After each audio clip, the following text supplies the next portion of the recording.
Okay, so we're about to watch an interview that we did with Tuna Melt. But before we get into that, we wanted to tell you about something else that is also Revry related. It is something that they're going to be airing called the World Pride Ball. And we're excited. Yes, we're so excited. Oh my God. If y'all are like us and you're missing your fix of Legendary on TV, I know we And both Pose are, even. and Pose even, absolutely, then y'all are going to love the World Pride Ball. It is debuting on Friday, June 27th. It starts at 9 p.m. Eastern for a 24-hour marathon, and it's going to be running through June and all of July on Revry. This whole event was filmed earlier this month in DC while World Pride was running in Washington, DC. Wish I could have been there, but hey, it is what it is. And it featured hundreds of competitors, a bunch of famous judges, legendary hosts. Please tell them some of the names associated with this. Baby. Carmen Carrera from RuPaul's Drag Race. And no big deal, model, Vogue legend, mother herself, Leomi Maldonado, no big deal or anything like that. Voguer and choreographer Deshawn Wesley, the host of Legendary, no big deal or anything like that. And famous Voguer Ivy Mugler, no big deal or anything. Yep. Just world famous people coming together for this. We are so excited to watch all of this. Cannot wait. So excited. Revry, doing your damn thing here during this Pride Month. We can't wait to see it. Go stream it now. And with that being said, let's go watch some Tuna Melt. Yes, let's watch.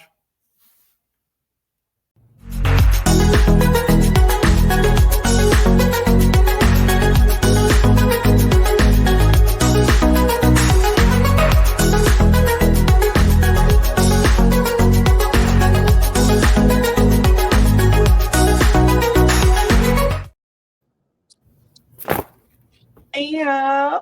Hey, hello, everybody, and welcome to The Cup, the Currently Unnamed Podcast, where we put the real and the tea in reality. It can always come to us first to quench your thirst. I'm your girl, Lana, your resident evil diva, and I'm here to give the tea, spill the tea, and drink the tea because you know I loves me some tea. I am not drinking tea though. I'm just drinking the last remnants of my water from the day. I've been drinking on this water all day long, and I'm going to finish it. But I do have the most important thing because that's not important. The most important thing is my cup mug. Hey. And you can get your cup mug or just our cup mug right now at lanagscreations.etsy.com. That link will be in the description below. And we do ship internationally and domestically, so there are no excuses. Get your cup mug, period. Well, I'm David Healy, and I don't have a cute intro, but I do have a cute shirt. I decided, since we just had Johnny Jones on our recap for King of Drag, I was going to wear the shirt of their dear friend, Giselle Lullaby. So I'm wearing that right now. I would love to wear a Tuna Melt shirt. Maybe eventually I will. But I, right now, am just drinking some water as well. And we are here. We are joined. Y'all know it. Y'all see who it is. We're excited. Tuna Melt is in the building. Oh, ow. Ow. Welcome. Well, I'm very happy to be here, spilling some tea, being with y'all beautiful people. It's so exciting because we just watched the premiere of King of Drags. We just did our recap. And then now you're here. This is crazy work for me. Like my mind is blown. I'm so excited that we had this opportunity to get you here and get to talk to you about everything that we could think of. We want to talk about it. Well, I'm excited to be here. I love to gossip, and I love to gossip. Well, we're gonna do a lot of gossiping and talking and look, not me trying to jump into a New York accent for no reason at all. Oh, you could be a New Yorker today, Lana. Period. I love New York, by the way. So I love it. I do it all the time. Like I just do it. But I don't want to take too much time, but we got to get the intro stuff out the way. Y'all know what to do. Subscribe to the channel. do all the things. Subscribe to all of our channels. We're trying to get 1,000 new subscribers by the end of the year. So help us reach our mission. Subscribe to this channel, all the other channels. All those links will be in the description below, as well as our audio podcast links, our Patreon links, and all of our socials. Join us on all of that. We appreciate the support. I'm just getting through that because I really want to just talk to Tuna. Oh Tuna my Melt. God, Lana, my Gemini. Love. How did you come up with the name Tuna Melt? I remember going through a list of names, writing. I was sitting down and I was just thinking about how my favorite artists are all stanky, in the sense that like I love an artist that's not afraid to put a little stank on it. I feel like a great person, and also too, I've been compared to Bruno Mars my entire life. You know, it's that like blend of Asian and Latin, and people are like, "You remind me of Bruno Mars." And also, Lady Gaga is someone that I, of course, admire. Fellow New Yorker, Stephanie Kwame. Mm-hmm. And, you know, Gaga's not afraid to like put a leg up and be like, oh, yeah. And I was Right. like, and like that, and the same thing with like a Beyonce, you know, like Beyonce is not afraid, even in her perfection and her glamour, like she will throw like a little stank on something too. So I wanted to embody that, but also too, like kind of do like a little homage to camp and cheesiness. And then I was like, well, what's stanky and cheesy? And I was like, oh my God, a tuna melt. And I was like, and that's when it hit me, because like it stanky and delicious kind of came after that. And as someone who incorporates a lot of live music into my acts, and also someone who's not afraid to be cheesy, not afraid to, I guess, essentially make a fool in front of myself, as we saw. Yep. And stanky and delicious came after that, and I was like, it's over. It writes itself. And also too, like tuna is such comfort in many different cultures. And for me, as someone who's Asian and Latin, you know, like for me, my favorite tuna melts over rice. Like my mom makes like a like a really quick kind of meal where it's just like creamy, delicious tuna over rice, throw in some sriracha, and that is just like comfort on your heart. And that's what I want Yes. to do for people. I want to be someone who like, yeah, like I love to perform, and a lot of my persona is modeled off just like different experience that I've had in music. But I want people to feel that comfort like there. And also tuna's versatile. Like my drag father says that it's like when I feel fancy, I could be tuna tartare, you know? Right.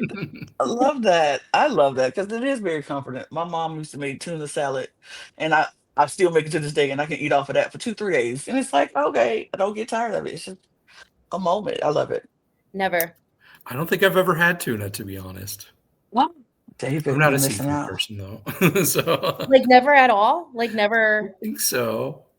like, Uh, okay. I had fish Okay. sticks when I was a kid, and that's about it. yeah, tuna was one of those staples in my house, so we had to just Okay. that was just something we can have for a couple of days. Yeah, yeah. And I think that's where it comes from my mom too. Cause like I think that was my mom's struggle meal growing up. Yep. Hmm. Hmm. And I also did want to do a little homage to that too, where it's like, you know, like it's approachable, you know, and it's like when you go to tuna, it can be very much like on a day where you just need some comfort. Or I don't know, maybe you go to a restaurant and you have that sashimi, you know, like Right. I love that it can be a little bit of everything, and it doesn't have to be necessarily in a box, you know? Love Mhm. that. Okay, I have a question for you regarding the culture of the drag scene in New York. I know a lot of different places across the country maybe aren't as welcoming towards kings. So I'm wondering how that is in the New York scene. Is everybody super inviting to the kings, or do you have to fight your way in? I would say it's a bit of both, because at the end of the day, like New York, there are cities in the United States that feel in your bones like safe havens. Mhm. And New York is very much that. But at the same time, too, New York is still very much competitive. And, you know, even though like we have a very beautiful blossoming community, we're also dealing with limited stages, pushing forward, working in a scene where whereas like the Queens, like New York is like a pipeline to Drag Race. So it's, I think there's this element that even though in a very silly art form, there's a lot of seriousness because, this is people's coin and this is their bag. And I think, being in New York, like there are titans in the scene. Yeah. So I think in New York, it's very easy to compare yourself to other people. I think in New York, it's and that's a big reason why I applied to the show, because I wanted to get a different perspective outside of New York, especially as someone who's like an insufferable proud New Yorker. Like I love New York. I love New York State. I don't just I can tell you, different places to eat in Kingston as well as different places to eat in Queens. I love New York State. So we are very much working to push the art form forward, but also at the same time, like, how are we going to create more spaces so there's more people to be on stages and there's more funding and there's more opportunities to really get underneath this art form that's blossoming. Like I've been saying for years that the drag king era has been in its renaissance. Like we are in the golden era. We are in a renaissance of drag. So it's incredible. It's beautiful, but it's fierce. The kings of New York are fierce. And I say that with respect and love. Love that. I love that. Is there any, like, we know a lot of queens have a lot of diva inspirations that they, go to. Are there any pop male figures in pop culture that inspired your drag? Well, Besides Bruno. Besides Bruno. Besides. Well, you know what? Not me, but Nosferatu, man. Let's give it up for Nosferatu.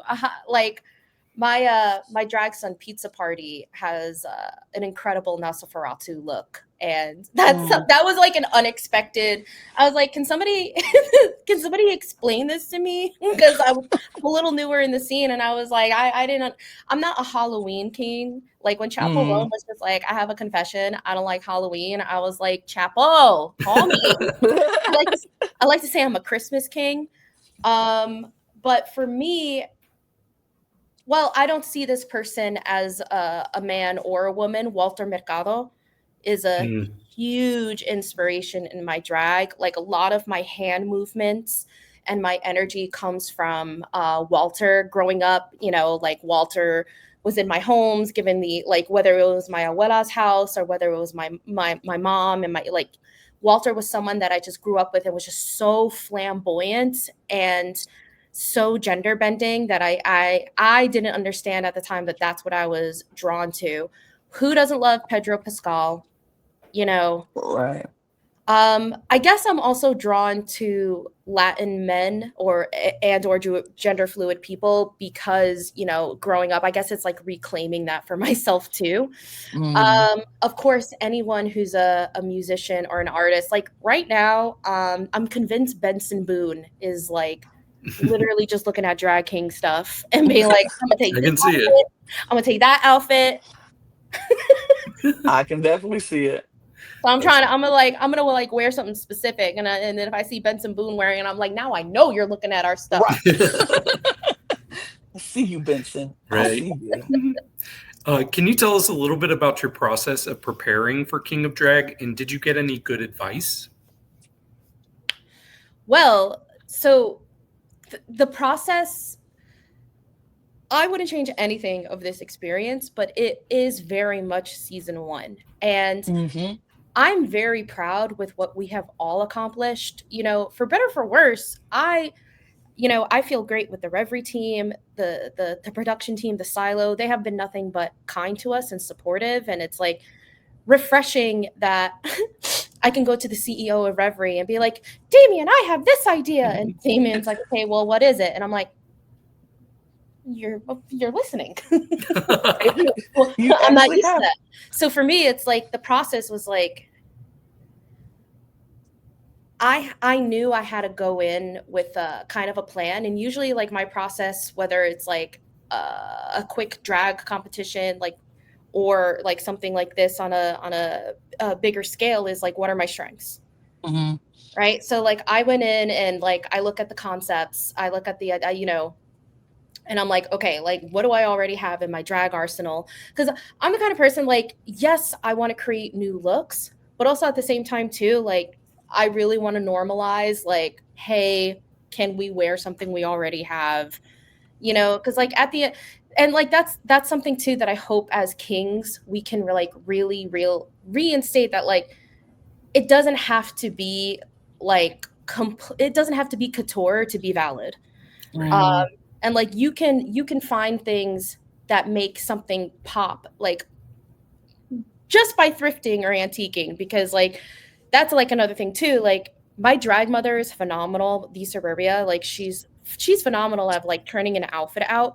But for me, like I'm phenomenal at the thrifting. Like I'll go in and Mhm. I'll be like this piece, that piece, and that's what I want to teach people, like how to look for something and make it look like something that's cheap, make it look expensive. Absolutely. Absolutely. So for me, I was just like, okay, what do I have in my arsenal? And then it's like, what are my strengths? Okay, like what are my go-tos? So what I did is like once I mapped that out, like I mapped out my concept package, and essentially like I laid it all out for the production company and Revry. Like this is what I plan to do. This is what I plan to do for each episode. I think when we were there, they gave us like they gave us the ideas for the first episodes, and I was like, okay, what are my strengths? I love music. I can sing. I'm good with the pen. I can pen lyrics. And that's kind of where I took it from. And like that's the best that I can say without giving away like the Mhm. different episodes and such. And but luckily, and like I know it sucks going home first. Don't get me wrong, but like luckily the drag race and the Dragula and the shows that have been out, we've normalized showing off your package anyway. Yeah. So I was just like, slay, like I'm still gonna like take pictures and like show people my concepts. So like that I'm like really excited about. I really hope fans are like, Tuna was robbed. So like, because like there We are some missed this challenges. look.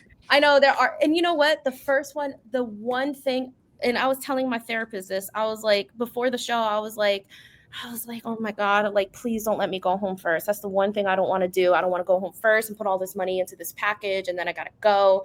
And then, like, the whole time I would have been like, I would have been so good at that challenge. But, Right. I'm hoping, a little mystery goes a long way, and maybe there can be an all-stars. Period. Fingers crossed. Fingers crossed it is, because I think a second chance show would be great for Tuna Melt. Sure. I would Down the appreciate line. that. I wouldn't be Yes. I wouldn't be mad. You know what I mean? I Me either. We either. Now let's go back and think about when you walked into the man cave for the first time. Were there any kings that you were familiar with, and how excited were you to see everybody? The first king, the two kings that I knew on the show were Molasses and Perk. Hmm. And it's funny because the night before, my roommate while we were filming was Charlie. And like we're just like chilling on the bed and just like listening to the videos and like going in like the day before. And Charlie was like, "Is there anyone there that you would be so nervous to see?" And I'm like, "Molasses." Duh. Like, how do you roll up and see Molasses and not quit? I'm like, I'm out. But Done. the gag is that Molasses is an extreme sweetheart. Like, it's just Mm. like the first thing, like when we were able to talk, because we had to keep everything kind of low to keep the element of surprise, like when we see each other and such. And then like Molasses just like gave me a big hug, was just like, I was hoping you would be here. And I was Oh, Lana. Aw. like, hold me again in those arms.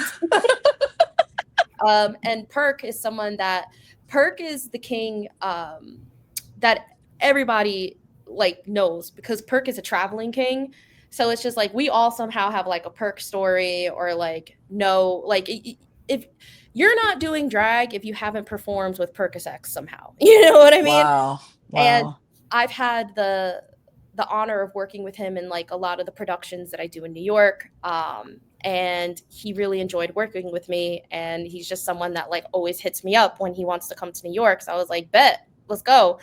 So I was really excited to see them. I saw Charlie perform at Bushwig, which is like the largest drag festival in the Northeast. And Mhm. Charlie actually was like, I always wanted to do an act to Querida by Juan Gabriel. And I saw Charlie, and it kind of gave me like the confidence to do that. So like to come back and then like get to know Charlie better, especially as a Latin king. Mhm. Well, not as a Latin king, but as like a Latin king. But Mhm. Mhm. Yeah. Yeah. Yeah. I know what you uh, mean. yeah. And it it was like very full circle, but everybody else was completely new to me. Mm. Well, I want to talk about some of the representation that this cast has. So we've already touched on it, but there's 3 Latinx kings, and then we also have, I want to say, around half of the cast is on the trans spectrum somehow, including the host is also trans. How did it feel seeing all of this diversity and representation in the cast? Well, I could tell you how it doesn't feel, and it's like it doesn't feel fluid, like, and no pun intended because of gender fluidity, but when you're in a space, like, I feel like if I wasn't in that space, my confessionals would have sounded different. My experience, Mm. I would have had to felt smaller, because there's this natural way of being you see on the show that comes from knowing like you don't have to explain yourself. And Right. to see Murray Hill, do what Murray Hill does behind the cameras, especially as someone like, I'm like, Murray got HBO money, like, and he's like, you're here Right. with us. I'm like, let's go. But to see him work was for me like an experience like leveling up too, especially as a trans person. Like Murray's not afraid to be like, oh, I don't like this on the teleprompter, or like, and like we need to change this or we need to change that. And he's also hysterical. So like that, to see that in a very different generations of drag, which is Mhm. very much needed, seeing and Mhm. celebrating people from different generations, especially the generations that have paved the way, very much like Murray's generation. And also like shout out to Moby Dick, who was a really beautiful part of production too. Just like really advocating for the drag king history and like really just getting to know us. I love Moby Dick. If you're watching this, like definitely deserve his flowers. And then just to be around the cast where it's just like especially for my trans mask castmates, it's like we get to play together Mhm. and like not have to worry about like like not have to worry about looking over our shoulder and like uh and then on the flip side too, like gender is never ending, so it's also to like be with my castmates who um maybe they're on a pansexual, on a more queer scale, celebrating that too for them, because like we really do have like we have a parent on the show, we have people who have a variety of different like partners and such. They're all celebrated. Like we're all here to celebrate each other and uplift each other. Love that. One of my favorite parts of the premiere was watching the connection that you, Buck, and Charles had. And it was just like that moment that you all came together and was like, oh, we're the Latinx people. Like, this is our thing. How was that moment for you? Because I know for me, when I'm somewhere and I feel like you said, I see somebody I relate to. It's like, hey, we cool. Like I love that initial moment of recognizing each other and our similarities and what like the representation is great. So what was that moment for you? I feel like for me, it's like you have Buck from Dallas, you have Charlie from LA, and you have me from New York representing such a sphere of the diaspora in the Latin community. I just felt joy. I was like, yo, like I get to call these guys my primos. And that's why I was just like, and that was something like before the camera, like Charlie and I started calling each other primo when we started meeting each other as just kind of like a nod to like how we grew up and such. Cause like that's something like I have a lot of cousins. Mhm. So but like I don't have a lot of gender fluid and or queer cousins. So for me to have that like just felt like a missing piece, and like I get to be, I get to just be fun with my primos and it just like I'm really trying to channel like tres amigos kind of energy for us, but like under tres primos, you know? Right. Okay, I have a Okay. question about Bromosexual. Was the group name correct? Yes. Yes. Yes. Okay. So first of all, I do want to say you haven't watched our recap yet, but you were in my top 2 for your group. Yes. I liked your performance a lot. But I want to know, do you have any regrets about how the whole performance went down? I have no regrets because there was nothing I could do about it. Fair. Like, it's like you're on a limited time crunch, and like everybody, like it wasn't just the cast that was on the time crunch, it was production too. Like production was working really hard to get as much as we can in these episodes. Also, too, no credit for the group name. I came up with bromosexual. I love it. Word. Word. And I guess like my one regret was just that like I didn't realize how tired I was. Cause like I'm someone, everybody has different abilities and needs. I'm someone like I need a good night's rest before I perform. Mhm. That's just like what you see, like you're not seeing me at my best. You're seeing me at the end of filming, at the end. And also too, like I went last. So like we spent a good chunk of the first 90 minutes you hear D like, well, I really think we should have some choreography. And I was like, big D. I was like, hear me out, repetition. Like, Right. like let's keep this. And so by the time like it got to like Buck and I, like we had a spare change of time to even like rehearse our choreography and like our moments and such. So it was kind of like managing that time, and then also kind of being, now I know, I'm like, oh, okay, now I hear like the Rue girls in my mind. Like going last wasn't necessarily the best because you're still fresh in everyone's mind. Mm. I kind of wonder, like, if we were to edit it differently, like, if we were to edit and, like, I went first or da-da-da-da-da, like, how would that have looked? Because I feel like because I was last in my group, I was judged a little bit harder because it's still fresh in your mind. So it's not necessarily regret, but I will say, like, if I were to ever do it again, I'd be like, I'm going to get a power nap. You're going to... Mhm. I was like, I'll see you in a good 26 minutes after an astronaut nap, and I'm gonna hit Those that. can be game changers. Yeah, Yes. yeah. When you see me on stage, like I was in, like, look, these are not designer boots, okay? I'm like in my boots all day. Like my feet are numb. I'm exhausted. Also too, I will admit that I'm hormonal, and like for Mhm. me, like right before that, I'm like a bag of sand. So like when I tell you I was really struggling by the time I hit the stage, but I remember going on the stage and I genuinely thought nobody was going home.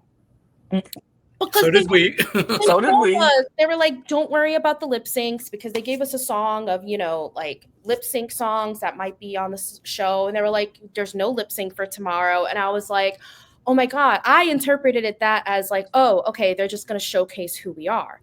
So Right. I was like, okay, great. So when they told me breakdancing, so it's like, I flew in the day before. Imagine your flight comes in the day before, and then 24 hours later you're off. And it's like, and I barely had time to even process everything that was going on. So it's not necessarily that I don't have regrets. I just wish it's not a regret. I just wish the fandom can have a little bit more grace, because everybody expects perfection and they're like, you're supposed to be one of the top drag kings, like, what is this? Why is your energy so low? And it's just like, because it was 7 o'clock at night and it was a 7 a.m. call time and we had 90 minutes to do it. And when you're on other reality TV shows, you don't know that they get a night's rest before the challenges. Right. There are some fans, of course, that clock it. They're like, yo, y'all were in your looks the whole day. And we're like, yeah. And like someone was just like, oh, I feel bad for Tuna. By the time it was the end, like his makeup was melting. And it really, truly was. Like by then, like I think I got home at or back to the hotel at like 11 o'clock. Anyway, I mean, of course, like retrospect, I probably would have done things maybe differently. I really thought that if like I really had a very complex verse, that it would at least save me, because then I can showcase that like, oh, I can songwrite, and I can do it quick. I could do it off the cuff. What you hear is my first take. Like no shade to my other kings, but like it took a couple of takes for other people. But like what you hear on my track, that's the first one. They gave us like a couple of takes and like I dropped it and they were like, okay, you know your way around a studio. And I was like, thank you, I do. Yeah. And to go home, I was just like, I was at least hoping for a safe. At least I was like, oh, I know I'm not going to win this, but like, give me a safe. But and then then I had the realization that like my name is Tuna Melt. Like they needed a pork chop. So Right. I think it was meant to be. And it's not just pork chop. So in Canada's Drag Race, it was juice box. In Drag Race Germany, it was barbecue. There's a curse, a food name curse. A food name curse, and somebody mentioned an Asian curse, which I'd like to point that out, like way to send the Asian king home first. The trans Asian king, but right. We won't talk about that. I will say this though, and we all agreed on the panel, I think you had the best verse. We were just like, we really enjoyed the lyrics of your song, of your verse. And I was like, you had the best verse. But I was like, but the performance, maybe because like you said, you're tired. We clocked the whole, they're wearing the same outfit the whole time. It's probably hot. They probably sweaty. They are tired. They are like over this right now. So I get it. I got it. I'm baby. Like that's just who I am. I'm like someone who like I need adequate rest before like, and and somebody said on Reddit too, like, like I really felt that for my ADHD people too, because like I just rehearsed a song today that I have performed. It's like a staple act of mine. It's Querida, and it's like even then, like I forget the words. Like I just, and that just happens as I get older too. Like my mind isn't the same as it was at 24. Like doing drag at 38, and like not to take away from the older people in the cast who blow my mind, but like I'm not the same fastness that I had when I was younger and performing, Makes sense. So one of my favorite things on the show is your emphasis on trans joy. You brought that up a few times, how your goal is to spread trans joy. And honestly, it came across to me. Can you talk a little bit about that? So a big reason why I'm a huge advocate for trans joy and trans representation comes from my time in corporate America, because a lot of the times I worked in tech, one of the FANG companies, and there was just no representation. Like even at a very progressive, well, formally progressive place as tech, I was often the only one with different pronouns. I was often the only one representing the trans masculine experience for many miles in offices, especially at a global office. And a lot of the times too, like there was a lot of invisible labor that came with that, like a lot of for lack of better words, like feeling like I had to be the poster child in the company for trans representation. And at the same time too, you know, that gets a little bit tired to carry on your shoulders. And then I had the realization that like, wow, like I'm the only trans masculine person in this space for the music industry. And then like it hit me where I was like, oh God, like it really is that lonely. And then I was like, wait, if I'm the only person in the room, then that makes me the most powerful trans masculine person in the music industry. So that's a big reason why I started House of Melt, because I want a company where trans people are employed. I want to create a future where it's boring to be trans. Nobody cares. People look at you when people are like, oh my God, you're so brave. And you're like, for being myself. Right. Okay, weird flex. All right, what you get weird every time you like pick out an outfit for yourself and you feel, you know, I want people to be absolutely bored with it, because the reality is that we do New York State actually has a lot of not a lot of research, because there's not enough necessarily data, but our unemployment rates as trans people in New York, I think it's above 10%. It's above 10%, and the national average is like what, like 4 something. It's like 4%, but it's nowhere near these numbers. So for me, it's about going hard in those leadership spaces, because, you know, when we look about diversity, like people think the way diversity looks now is just like leadership is all white or leadership is all cis. Oh yeah, let's hire some people maybe in the coordinator positions. Let's hire people in some of like the different positions. Let's hire people in admin positions, which is admin is operations. So whoever is an EA or an assistant, I just want you to know your work is valid. But why is it that, you know, when you're clicking a spreadsheet, you're clicking a spreadsheet? Why does one person get to be called a program manager and another person be called an assistant? Let's look at that. That's systemic. So when we fight for trans representation, that's what I'm saying that. And that's why I'm very unapologetic from the jump about trans representation, because, and that's like another thing too, like, which is why it's like, hello, Peppermint penned that that letter to reality TV for a reason. It's like to go home first as a Latin, Asian, and a trans person was like devastating, because I really had a lot of people that I wanted to represent on the show.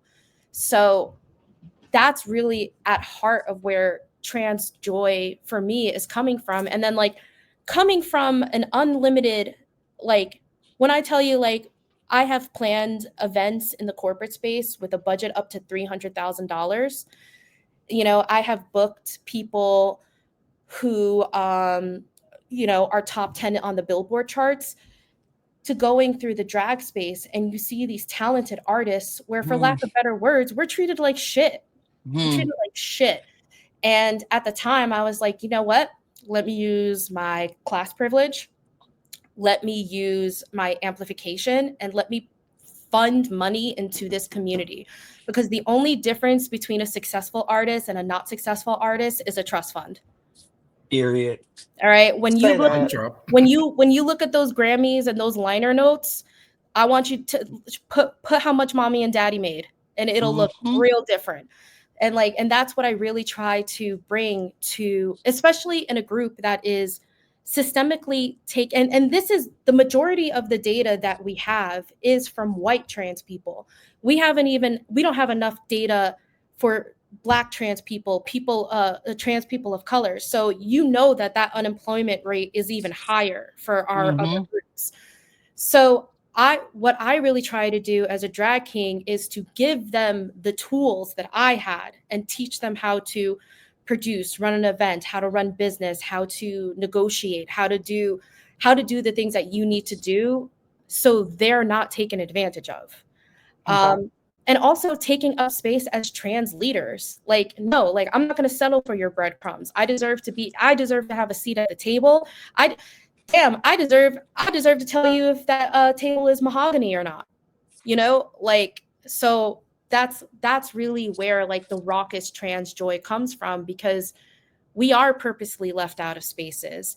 And the performativeness of people saying that they, stand for trans lives, but these GoFundMes are not showing that, Mm, it's wild. It's wild. right. So that's where it all started. And then like a lot of my drag before the show is around queer money and circulation. I have an act around queer money and circulation because I really want to, the purchasing power, I think the global purchasing power of queer money is at 2 trillion. My God. So if I could just get 5% of that back to the trans community in New York, let's do this, and vice versa. You know what I mean? So like that's what I'm trying to do. I'm trying to, like, yes, I got eliminated first, but don't worry, because like my foot is in the door to build the momentum so we can hire as many trans and queer people as possible. Absolutely. One last question I've just got to ask. How important was it for you to be on international television and to shout out to Free Palestine? Because that struck like such a chord for me, but because we don't get a lot of people on television with a platform saying it enough for my liking and for, I'm sure, for a lot of Palestinians liking. So how was that for you? It was everything for me, and like I really try to word it in a way too, like there was no way around it. And I put in Hmm. my application, do not put me on this TV show if I can't say it, because and back to the, oh, you're listening to me, obviously, like I was able to make the show because when people are like, well, how can something thousands of miles away be intertwined with trans liberation? Um, the experience of being told your body and your life is less than is so palpable in the United States, that when I feel it across the world, when people are like, when there are innocent people and children dying for no reason, cruelly, inhumanely, like I as a trans person have to stand for that, because in the US I am constantly fighting for my visibility. I can come on this podcast as eloquently, as direct as I can, but at the end of the day, people still see me as a trans masculine person of color, and there are stereotypes that come with that, and there's this dehumanization that come with stereotypes. So trans liberation, Palestinian liberation, Black liberation, freeing Congo, Sudan, Puerto Rico, these are our liberations. It is not separate. And we are living in a day and age where we are experiencing a live streaming of these liberations. So for me, it meant everything, because I'm not going to water myself down just because I'm TV. Like I'm there. I want people to know from the jump that I'm going to stand for these people. I'm going to stand for their liberation. And you're going to have to deal with that, very much like when I have to deal with people coming in and they have their blue lives matter flags, or their Trump flags. Well, guess what? Freedom of speech, you're gonna have to deal with me, even though we can talk a lot about freedom of speech because we mean that on like public properties. But it's like, okay, you can dish it, but you can't handle it. Like, no, Right. free Palestine. Like, what's wrong with people? Absolutely. Until I always say, until all of us are free, none of us are really free. So I need everybody to have that same liberation as everybody else, or we are not. The job is not done. Until all of us have that, the job is never done. So I love that. I love that, and I love your boldness. I do too. Well, I'm honored to. It is an honor to have a geographical location privilege. To be born in a place where like I have the privilege to live my life and say that. It is the bare minimum. And the timing of when this episode came out, like I was honored to be that salve for people, because it's on people's minds, and it's like, here we are, like there's so much pain behind our community watching the show. Sorry, I was just like looking at the messages. There's so much pain, so to be able to say what people are feeling and say like, you're not crazy, that's there, we are going to fight for this, and Palestine will be free in our lifetime. Absolutely. So Absolutely. Well, we are so thankful that you took the time today to talk about all of this, joining us for this podcast. You are an amazing, amazing guest. I've had the best time. You are welcome back on this channel at any point, at any time, because now you're family. It only takes one time. One I time, got and now you're family. I got to get two merches. I got to get my merch store up, and then I got to get the cup merch, cuz look, don't tell me with a good time, because I will come back. I will say, like, they'll be like, oh, we should have Tuna back on the show. I'll be like, I'm here. Oh, definitely. And we will look. We are the type of people podcast that we will call you. Don't tell us that we can get you at any time, Well, because we will. don't tell me I'm invited, because I'll come and I'll be like, hey. Period. Tuna, we appreciate everything. Is there anything you want to shout out about your socials or anything really quickly before we get out of here? Just follow me on Tuna Melt Drag. I'm looking for people to work with to build this momentum and to uplift transgender artists. I want to represent transgender talent. I want to represent queer talent. I want to represent BIPOC, trans, and queer talent. And it's time for us to make our extreme impact on the entertainment industry in the sense of visibility, because everything is from our culture. So Absolutely. So that's awesome. We love you. We appreciate you. Y'all know what to do. Follow all of the things. Go follow Tuna Melt and support Tuna Melt and do all the things that you need to do. Support this channel, subscribe, do all the things. Our audio podcast links, all the channels, our Patreons, our socials at the Cut Pod on Twitter, Instagram, TikTok, and Blue Sky. Get your merch at lanagcreations.etsy.com. And we're gonna get out of here. So on that note, cheers everybody. Bye.